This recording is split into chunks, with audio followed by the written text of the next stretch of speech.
Hello viewers, welcome back to our channel Sissy Cooks.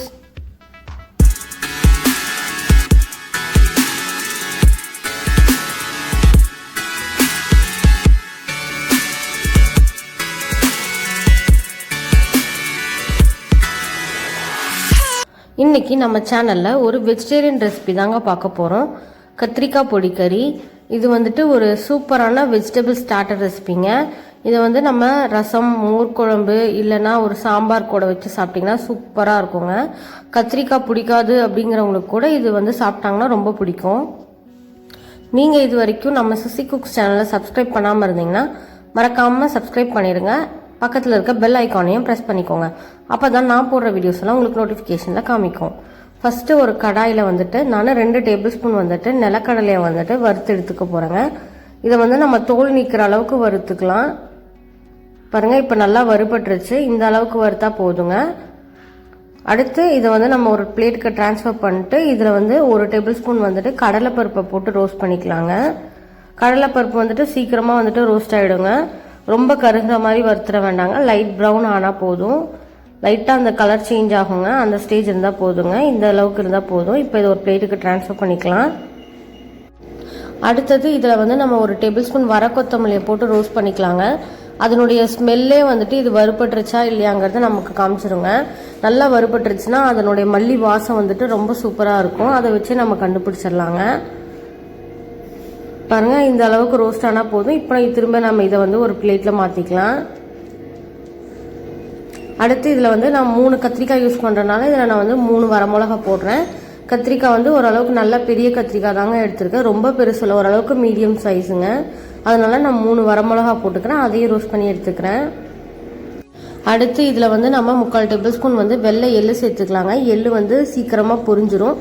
அது பொரிஞ்சதுனாவே வறுபட்டுருச்சுன்னு அர்த்தங்க. ரொம்ப நேரம் விட்டிங்கன்னா கருகிடும்.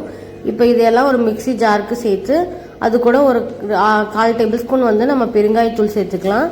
இந்த இதுக்கு தேவையான உப்பு சேர்த்து அரைச்சி எடுத்துக்கலாங்க கொரன்னு.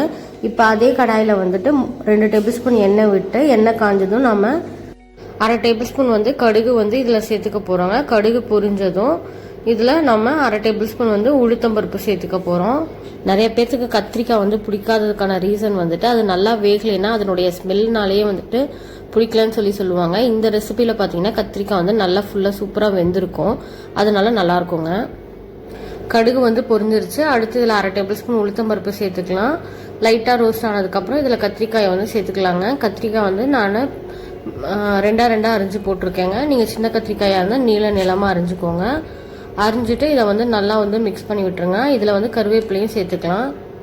இந்த கத்திரிக்காய் பொடி கறி பார்த்தீங்கன்னா நம்ம ஒரு 20 மினிட்ஸ்லேயே வந்து சீக்கிரமாக செஞ்சு முடிச்சிடலாம்.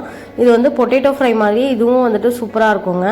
இப்போ ஒரு 1/2 டேபிள் ஸ்பூன் மஞ்சள்தூள் சேர்த்துட்டு அதுக்கு தேவையான கத்திரிக்காய்க்கு தேவையான சால்ட் சேர்த்துக்கலாங்க. நம்ம ஆல்ரெடி வந்து மசாலா அரைக்கும் போதே வந்துட்டு அதில் கொஞ்சம் சால்ட் சேர்த்துருக்கோம். அதனால இதில் வந்து கத்திரிக்காய்க்கு மட்டும் சால்ட் சேர்த்துக்கலாம்.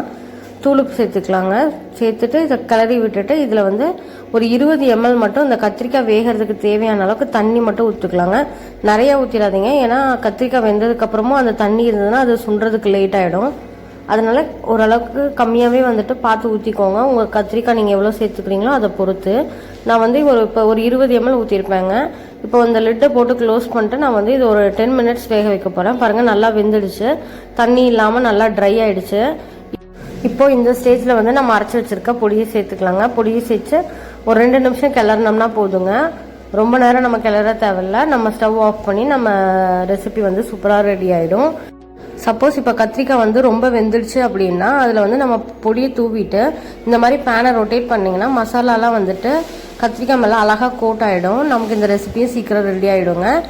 அவ்வளோதாங்க, நம்ம கத்திரிக்காய் பொடி கறி வந்து சூப்பராக ரெடி ஆகிடுச்சு. இதை வந்து நீங்கள் செஞ்சு பாருங்கள். செஞ்சு பார்த்துட்டு ரெசிபி எப்படி இருக்குன்னு சொல்லுங்கள். கத்திரிக்காய் பிடிக்காதுன்னு சொல்கிறவங்க கூட இந்த ரெசிபியை ரொம்ப விரும்பி சாப்பிடுவாங்க. பொட்டேட்டோ ஃப்ரை மாதிரியே சூப்பராக இருக்கும் இதுவும். அடுத்து இன்னொரு சூப்பரான ரெசிபியில் பார்க்கலாங்க. இந்த வீடியோ உங்களுக்கு பிடிச்சிருந்தா லைக் பண்ணுங்கள், ஷேர் பண்ணுங்கள். மறக்காமல் செஞ்சு பார்த்துட்டு எப்படி இருக்குன்னு கமெண்ட் பண்ணுங்கள். தேங்க்ஸ் ஃபார் வாட்சிங்.